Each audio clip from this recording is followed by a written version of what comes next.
पहले से ही विभा को कपड़े धोने का बड़ा शौक था। कभी नल के नीचे तो कभी तालाब के पास। अरे मेरी नीली वाली लुंगी नहीं दिख रही है।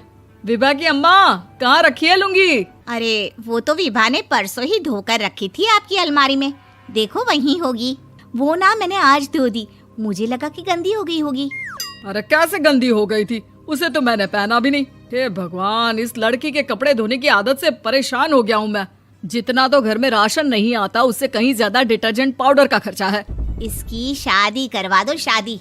जाए अपने घर में ही करे काम, फिर चाहे घर के कपड़े धोने हो या पूरे गांव के।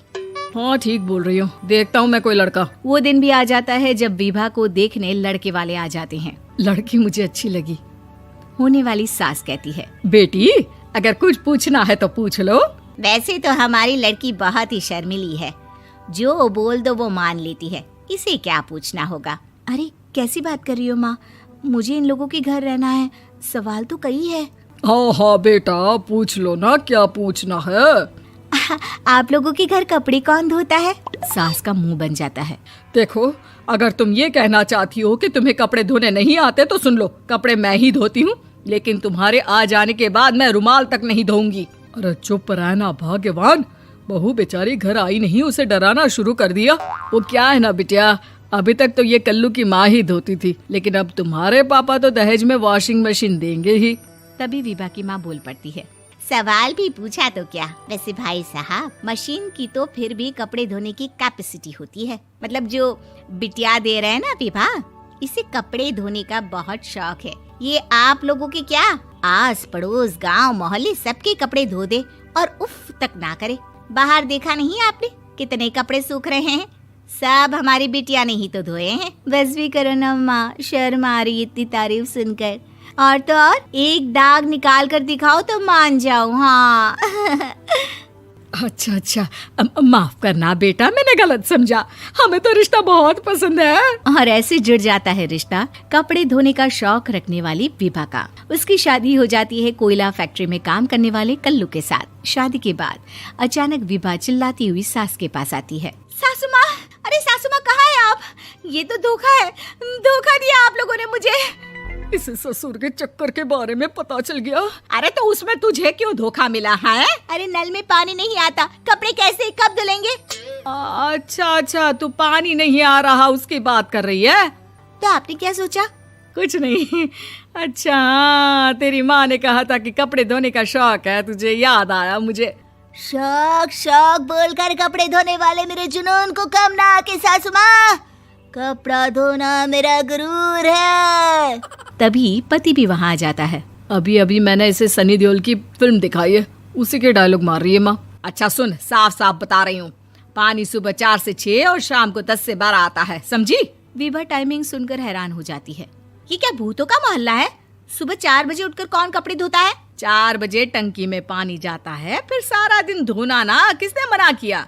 अरे कैसी बात कर रही हैं? 200 लीटर की टंकी में कितने कपड़े धो लूंगी मैं? सुबह ही उठ जाऊंगी मैं। अब क्या था, विभा सुबह 4 से लेकर रात के 12 बजे तक कपड़े ही धोती रहती। एक रोज सास पड़ोस से निकलकर कहीं जा रही होती है कि साथ वाली कहती है, हाँ कल्लू की माँ, जरा ये बताओ कि 2 साड़ी है, 2 ब्लाउज और एक पेटीकोट और एक नाड़े वाला लंबा कच्छा। हाँ तो? अरे तो क्या, कितना लोगी धुलाई ये बताओ। धोबन दिख रहे हैं हम क्या? हमारे पति सरकारी नौकरी से अभी अभी रिटायर हुए हैं और बेटा सुपरवाइजर है कोयला फैक्ट्री में। धोबन समझ रखा है हमें? हाय रे कल्लू की अम्मा, माफ कर दो, वो तो मोहल्ले में यही सब बता रहे थे कि तुमने बहू को कपड़ा धुलवाने के काम में लगा दिया है। सास को पड़ोसन की बात सुनकर गुस्सा आ जाता है। वो घर पहुंचती है जहां घर के बाहर ही इतने सारे कपड़े सूख रहे होते हैं जितने कि किसी धोबन के घर पर। अरे ओ कल्लू की दुल्हन, बाहर निकल। माँ जी यहीं आ जाओ, बाथरूम में चादर धो रहे हैं हम। अरे अभी हम धोते हैं, तुमको बाहर निकलो। ये आस पड़ोस वाले बोल रहे हैं कि हम बहू से कपड़े धुलवा कर उसे कपड़ा धोने वाली बना दिए हैं। अरे छोड़ो ना माँ जी, किन लोगों की बातों में आती हो?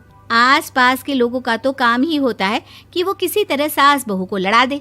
बहू सारे घर के कपड़े धोती है, ये क्या कम है? बोलिए।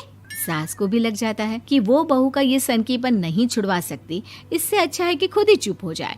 एक रोज सास और बहू मंदिर जाते हैं, जहाँ सास की साड़ी वहाँ खड़ी भीख मांगने वाली से मिलती है। माँ जी क्या बात है, आपकी साड़ी उस भिखारन से कितनी मिल रही है ना? हाँ हाँ देखो तो, दोनों की साड़ी मिल रही है। क्या बात है कल्लू की अम्मा, तुम खुद को तो अफसर की बीवी बताती हो और ऐसी सिंपल सी प्लेन साड़ी पहनकर घूमती हो।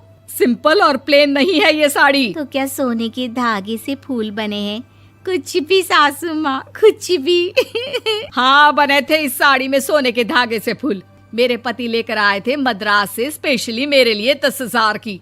ताहे भाई साहब इस भिखारन के लिए भी सेम टू सेम साड़ी लेकर आए होंगे 10,000 की। सास उस वक्त तो कुछ नहीं कहती, लेकिन बहू के साथ घर आती है और अलमारी से एल्बम निकाल कर लाती है। ये साड़ी देख रही है, ये वही साड़ी है जिसे मैंने अभी पहना था। इस साड़ी में ये जो चमकदार फूल दिख रहे हैं ना, ये सोने के धागों से काढ़े गए हैं। लेकिन तू लोकल वॉशिंग मशीन ब्रश से घिस घिस कर सारे फूलों को निकाल कर साड़ी प्लेन कर दी। मुझे माफ कर दीजिए सासू माँ। और तो और, जब मैंने तुझे तेरी गलती के लिए कुछ नहीं कहा, लेकिन तूने तो सबके साथ